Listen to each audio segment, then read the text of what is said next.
Question number 15. ரெண்டு கோல்கள் இருக்குது. ஒன்று நீளம் எல்லாம், மற்ற நீளம் வந்து 2 எல்லாம். இவ்வேறு நீளவரி குணம் ஆல்பாவாம், இவ்வேறு நீளவரி குணம் ஆல்பா பை 3 ஆகும். என்ன வெப்பநிலை விழால இவங்களை வெப்பம் ஏற்றினா ரெண்டு பேரும் நீளமும் சமனாகும். உங்களுக்கு தெரியும், நீளவிரிவோட சம்பந்தப்பட்ட கேள்வியாக இருக்குது. எல்டிட்டான்னு சொல்றது இறுதி நீளம், ஆரம்ப நீளம் இன்ட்டு 1 சக அல்பா இன்ட்டு டெல்டா டீட்டான்ற ஒரு சமன்பாடு இருக்கு.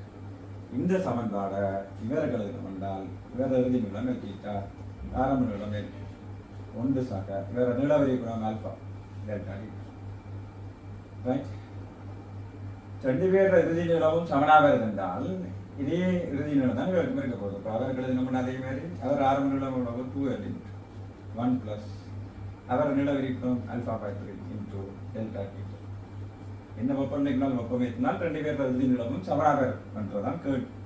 ஸோ எல்எல் வெட்டப்பட்டால் 1 சக அல்பா இன்டூ டெல்டா டீட்டா 2 சக 2 alpha by 3 into delta theta. இது ஒரு தரம் அல்பா இன்டூ டெல்டா டீட்டா, இது 2 by 3 into alpha into delta theta. அப்புறம் இந்த கழிச்சிங்க என்றால் 1/3 alpha delta thetaன்னு சொல்றது. இந்த ரெண்டு இந்த ஒன்றாங்களுடைய கழிப்பில் 1 கேள்வி டெல்டா theta என்ன வரும் 3 குறுக்கு பெருக்கம் இருக்குனால் 3 over alpha. இது இருக்கிற விட 3ஆவது விட